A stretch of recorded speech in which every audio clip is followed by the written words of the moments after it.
Hello, I'm Brent Shiratori, and this is Aidia Marketing. If your marketing budget keeps growing but your results are stuck in neutral, you're probably listening to conventional advice that sounds right but actually works against you. Today, I'm going to show you 5 marketing myths that companies treat like gospel even though they may be draining thousands from your budget every single month. And I'm going to show you exactly what to do instead, so you can stop burning cash and get back on track. So here's the reason this topic matters so much to me. I've seen tons of business owners wasting money on what marketing they think they should be doing. They're buying Facebook ads and not seeing any conversion, running TV spots but have no idea if they're working, placing ads in special sections a print media rep sells them with no real return. If I ask them what's their marketing strategy, they often say, well, I guess advertising is our marketing strategy. And right there, that's the problem. They've fallen for myth number 1, along with 4 others we're about to expose. By the end of this video, you'll know how to spot these expensive myths in your own business and replace them with approaches that can actually move the needle in your sales. Myth number 1, marketing equals advertising. Let's start with the biggest misconception that probably costs businesses more money than all the others combined. When most people say we need better marketing, what they think that means is that they need to run some ads. But here's the thing, advertising is just one tool in your marketing toolbox. It's like a restaurant saying cooking equals just using the oven. Sure, the oven's important, but what about your ingredients, your range of recipes, the presentation, not to mention all the other tools you can use? Pots, pans, fryers, ladles, knives. I mean, true marketing touches every single interaction someone has with your business. It's the subject line of your confirmation emails. It's whether your packaging feels cheap or premium. It's how long people wait on hold when they call your support line. It's your pricing strategy and how you structure your offers. It's the thank you note you include with your orders. It's whether your website loads in 2 seconds or 10 seconds. When you reduce all of that down to just buying ads, you end up in this terrible cycle. You pay Facebook or Google for traffic, those visitors land on a website that doesn't convert well, they get a generic follow-up email that doesn't connect, and if they do buy, they receive a forgettable experience that doesn't inspire them to come back or tell anyone about you. So what do?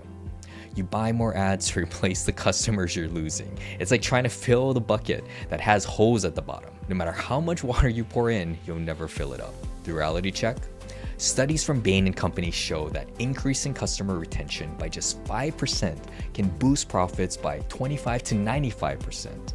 But long-lasting retention doesn't come from advertising. It comes from the total experience you create. Meanwhile, most businesses spend 70% or more of their marketing budget on paid advertising alone, leaving almost nothing for improving the actual customer journey. So before you spend another dollar in ads, audit your entire customer experience from first touch to repeat purchase. Map out every single touch point. Your homepage, your email sequences, your checkout process, your delivery experience, your customer service responses. Find the 3 weakest points in that journey and fix them first. For example, take a look at your checkout process. How many steps does it take to complete a purchase? If it's more than a few, you're likely losing customers at each additional step. I want you to really picture that. Every single additional click it takes them to make a purchase increases the chances you lose them along the way. That's why Amazon knew this all too well, which is the reason why they went so far as to patent their one-click purchase process. Simplify your checkout process and you may see your revenue increase overnight. Myth number 2, you need a huge budget to win. This myth usually shows up in meetings where someone says something like, our competitors are spending $2 million on marketing, so we need to spend at least $1 million to compete. Then everyone nods seriously while secretly panicking about where to find that money. So companies take on debt, seek investors, or worse, they spread their limited budget so thin trying to match the big players that nothing they do has any impact at all. The logic seems solid on the surface. If company A spends more than company B, company A should win, right? Except that's not how it works in practice at all. Marketing isn't arm wrestling where the strongest automatically wins. It's more like judo, where technique and leverage matter more than raw strength. Some of the fastest growing companies in recent years started with marketing budgets that wouldn't cover a Super Bowl commercial's catering bill. Like, take Gymshark, started by a 19-year-old with no marketing budget at all. He sent free gear to fitness YouTubers who had maybe 10 subscribers at the most. Not the massive influencers everyone else is watching, but specific people whose audiences perfectly match their ideal customer. Those YouTubers were thrilled to get free stuff and talked about it authentically. Gymshark is now worth over $1 billion. Or look at Warby Parker. Instead of competing with the massive advertising budgets of other I-class brands, they created a home try-on program that got customers to literally advertise for them by posting selfies in different frames, asking friends which looked best. Free marketing powered by actual customers. Doubling your budget doesn't double your results. What matters is how you deploy whatever budget you have. A focused $1,000 beats a scattered $10,000 every single time. So stop trying to match competitor spending and start looking for leverage points where small investments create oversized returns. They usually exist in 3 areas. First, untapped channels your competitors ignore because they seem too small or too much work. Second, partnerships where you can piggyback on someone else's audience. Third, creating remarkable experiences that generate word of mouth. Let me give you some specific examples you can actually use. For your search engine marketing, instead of bidding on the expensive, broad keywords where you're competing with everyone, find the specific long-tail phrases that indicate someone's ready to buy. Like CRM software might cost $50 per click, but CRM for plumbing companies under 10 employees might cost $3 and convert 5 times better. Instead of paying for display ads, reach out to 5 podcast hosts in your niche and offer to share genuinely useful insights with their audience. The appearance might be free and you'll reach people who already trust the host's recommendations. Instead of spending $5,000 on a trade show booth, host a small dinner for 20 ideal customers and actually get to know them. The connections you make will be worth more than 500 business cards from randoms walking by a booth. Myth number 3. Great products sell themselves. Do you remember the film Field of Dreams? Build it and they will come. Well, that almost never actually happens in real world marketing. People think we just need to work with the right influencer and that will solve all of our marketing problems. It's a nice idea, trendy, easy, just one problem.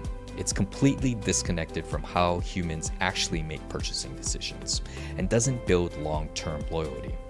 Even genuinely useful products with obvious benefits need a strong marketing strategy to succeed. The Segway was supposed to revolutionize transportation. Dean came and said it would be bigger than the internet. The technology was impressive, the product worked exactly as advertised, and it solved real-world problems. But without clear messaging about who it was for and why they should care, it became a punchline instead of a revolution.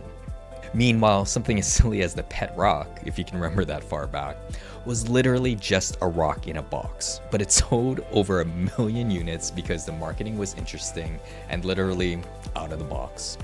Forrester research found that B2B buyers engage in an average of 27 interactions with a vendor before making a purchase decision. This includes 15 digital interactions and 12 human ones. For complex sales, it could take as many as 266 touch points to close a deal. Even if your product is incredible, if you're not actively putting it in front of people multiple times with clear messaging about why it matters to them specifically, you're invisible. Being good isn't good enough when no one knows you exist. But here's where it gets worse. Even when people do discover your amazing product, they probably won't buy it right away. A study by Ehrenberg Bass found that 95% of potential buyers aren't actively looking for your solution at any given moment. They might need it eventually, but not today. So if you're not consistently staying visible and valuable until they're ready, when that moment comes, they'll buy from whoever they remember, not whoever's best. So accept that marketing is part of the product experience, not separate from it. Your job isn't just to build something great, it's to help people understand why it's great for them specifically. This means creating multiple touch points that educate, demonstrate value, and stay helpful even when people aren't ready to buy yet. Start by identifying the 3 to 5 key moments when your ideal customer realizes they need what you have to offer. Maybe it's when they hire their 10th employee and suddenly their spreadsheets stop working. Maybe it's when they have their first kid and realize their apartment's too small.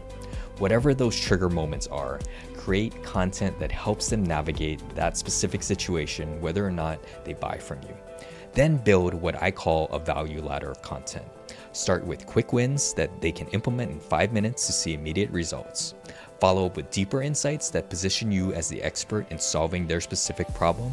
Share customer success stories that show people like them getting results.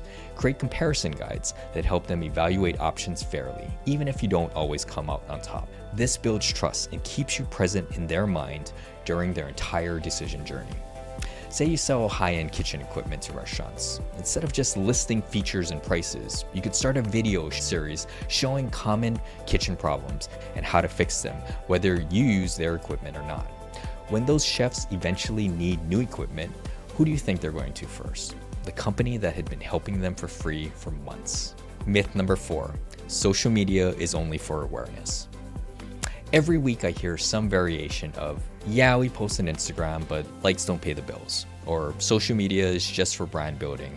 Real sales happen elsewhere. This thinking made sense in 2010 when social platforms were basically just digital billboards. But holding on to this belief today is like insisting that phones are only for calling people. You're missing 90% of what's possible. Modern social platforms aren't just awareness channels anymore. They're complete commerce ecosystems. Instagram shopping lets people buy without leaving the app. LinkedIn's lead gen forms capture contact info with one click. TikTok Shop processes billions in transactions from people who went from discovering a product to owning it in under 60 seconds. Facebook Messenger bots can handle entire sales conversations while you sleep. Yet most businesses still treat social media like a digital poster board where they pin company updates nobody even asked for. Data from Sprout Social shows that 90% of people buy from brands they follow on social media. Not might buy, not considering buying, actually buy. But here's the kicker. 75% of people who have a positive social media experience with a brand will recommend it to others. So you're not just missing direct sales, you're missing the compound effect of customers becoming advocates. The platforms have completely transformed what's possible. Like Pinterest users are 47% more likely to be introduced to new brands compared to users on other platforms. 70% of teenage YouTube subscribers trust influencer opinions over traditional celebrities. 54% of social browsers use social media to research products. Honestly, even I was a bit surprised with these numbers when I was doing research for this video. Stop treating social media as a broadcast channel and start treating it as a conversation and conversion channel. This doesn't mean turning every post into a sales pitch. It means understanding that every interaction is an opportunity to move someone closer to becoming a customer or a stronger advocate. First, pick one platform and actually master its commerce features. If you're on Instagram, set up shopping tags so people can buy directly from your posts. Use stories to show products in action with direct links to purchase. Create guides that curate products for specific needs. If you're on TikTok, don't just post videos, go live and sell in real time. Answer questions, demonstrate products, offer exclusive deals to viewers. And if you're on LinkedIn, use native video to share case studies, then use lead gen forms to capture interested prospects without making them leave the platform. Second, shift your content strategy from look at us to this is for you. Instead of posting about your company milestone, show a customer achieving their milestone using your product. Instead of announcing a new feature, show the specific problem it solves in under 30 seconds. Instead of sharing your mission statement, share a customer transformation story that embodies that mission. Third, use social proof strategically. When someone comments positively, don't just heart it, reply with a question that gets them to elaborate on their experience. This turns a single positive comment into a mini testimonial that others can see. When someone DMs with a question, answer it publicly as a post if it's something others might wonder about too. This scales your customer service and shows prospects you're responsive. So for a fashion brand, let's say, instead of just posting product photos, start posting styling videos showing 5 ways to wear each piece. Add shopping tags to everything. Go live every week showing new arrivals on real people, not models. Create a Facebook group where customers can share their outfits and get styling advice. There's so much more you can do on social than just posting pretty pictures that will help you get actual sales. Myth number 5, you must be on every platform. This final myth might be the most exhausting one to watch companies fall for. It usually starts in a meeting where someone says, our competitors are on TikTok, Instagram, Facebook, LinkedIn, YouTube, and Pinterest, so we need to be in all of those places too. Then some poor marketing coordinator gets tasked with creating content for 15 different platforms, each with different formats, audiences, and algorithms. And what's the result? Mediocre content spreads so thin that it makes no impact anywhere. The fantasy is that being omnipresent equals being successful. The reality is that presence without purpose is just noise. When you try to be everywhere, you end up being nowhere effectively. It's like trying to have 15 conversations at once. You might technically be talking to everyone, but you're not actually connecting with anyone. Each platform rewards consistency and depth, not sporadic, surface-level posting. The Instagram algorithm prioritizes accounts that post stories daily, use Reels regularly, and respond to comments quickly. LinkedIn rewards long-form posts that generate meaningful discussions. TikTok pushes creators who post at least once a day and respond to trends quickly. YouTube favors channels that keep viewers on the platform longer with regular uploads. When you're trying to juggle all of these, you can't possibly meet any platform's requirement for growth. But here's what really hurts. Different platforms require fundamentally different content strategies. What works on LinkedIn feels stiff on TikTok. What kills on TikTok looks unprofessional on LinkedIn. Your YouTube audience wants 10-minute deep dives while your Instagram audience wants quick takes. By trying to serve all of these masters, you create generic content that doesn't really work anywhere. So choose one primary platform and maybe one secondary platform max. Go deep instead of wide. Become known as the brand that absolutely dominates in one space rather than the brand that kind of exists in 15 spaces. So how do you choose? Start with where your customers actually spend time and engage, not where you think they are, where the data says that they are. If you sell B2B software to CFOs, they're probably not shopping on TikTok. If you sell skincare to Gen Z, they're probably not reading your LinkedIn articles. Look at your current customer data, survey them, ask where they discovered brands like yours. Where do they go for advice about products in your category? Once you've picked your platform, commit to mastering it completely.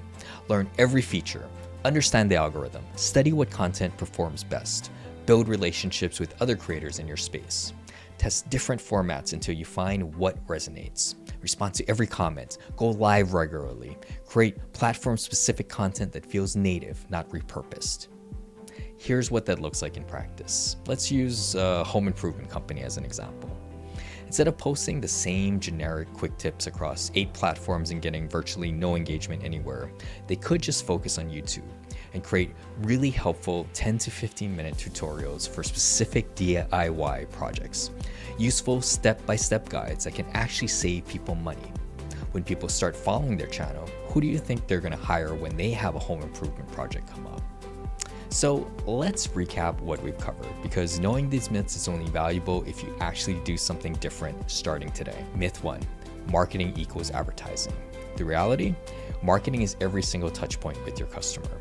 Fix your entire customer journey before you spend another dollar on ads. Myth 2, you need a huge budget to compete. The reality, focus and leverage budget every time. Find the channels and tactics your competitors ignore and own them completely. Myth 3, great products sell themselves. Reality, even amazing products need consistent, helpful marketing to succeed. Create value at every stage of your customer's journey, not just when they're ready to buy. Myth 4, social media is only for awareness. The reality, social platforms are complete commerce ecosystems. Master the selling features of your chosen platform instead of just posting and hoping. Myth 5, you must be on every platform. The reality, depth beats width. Dominate one platform completely rather than being mediocre on 15. The thread connecting all of these myths is that they make marketing seem harder and more expensive than it needs to be. When you believe these myths, you end up throwing money at problems instead of thinking strategically about solutions. You chase what everyone else is doing instead of finding what works for your specific situation. Here's your action plan. First, pick the myth that's costing you the most money right now. For most businesses, it's either myth 1, reducing everything to advertising, or myth 5, spreading yourself too thin. Second, implement one specific change this week.